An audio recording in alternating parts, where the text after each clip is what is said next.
What's the first thing that pops into your head when I say Chip and Dale?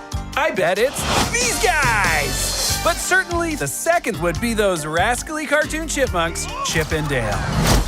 What if I did something like, I am into nuts. Good, I love it. Great stuff. Chip and Dale Rescue Rangers is, a reintroduction to the iconic Chip and Dale 30 years after the series.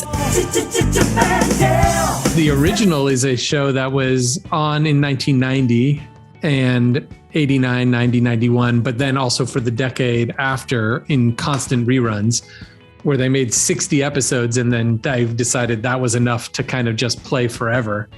And it was a detective show starring, 5 little critters who would solve crimes that were too small.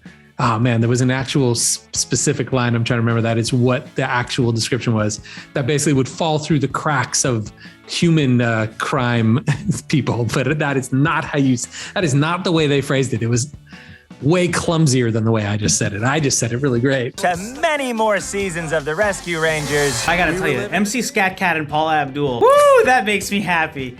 Oh, that makes me so happy. Early on in our writing process too. Right? I don't know if we ever thought we'd get Paula Abdul. We didn't think we'd get Paula Abdul, I don't think. We came to find that Paula Abdul owns the rights to MC Scat Cat. So it was, in fact, just one negotiation for both of them. Dancing the Roger Rabbit with Roger Rabbit. Roger Rabbit was a North Star for us throughout. I'm literally sitting under a poster of Roger Rabbit right now. We hold that movie in just such high regards. It's just amazing. So that was creatively what we were aiming for, and to expand upon what they did so well. It plays real human emotion in just such a human way. And so what we wanted to do was, if we're gonna live in this hybrid world, we want to play to the top of our intelligence in terms of, these are real people. Whether they're animated or not, we're treating them real, with real backstories, with real lives that don't just exist as actors in these shows that we like. They're real. Life is the worst, which is why you need good insurance. It starts to beg some really basic questions about what the world looks like. So, Roger Rabbit takes place in the 50s, was made in the late 80s. And so there's much more limited types of animation that exist at that point. And whereas you go from the 90s to now, and there's been an explosion of real diversity of styles and types, both international cartoons that we all have access to just the technology that cartoons are made with.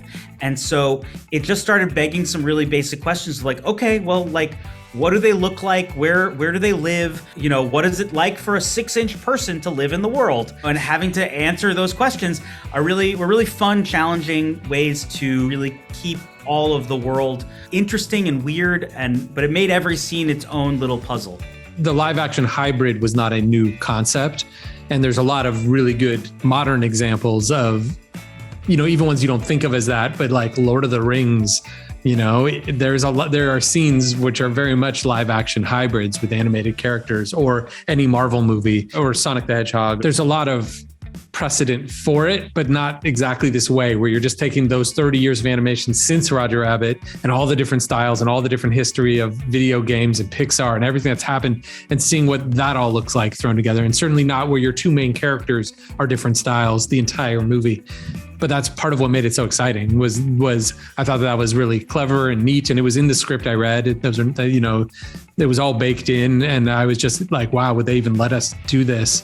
And I like that it was a little bit experimental in that way.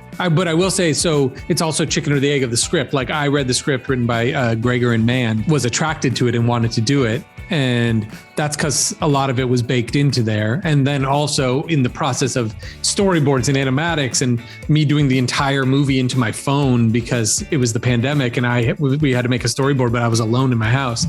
So there's a version of storyboards where the entire movie is viewable, but it's me doing every voice.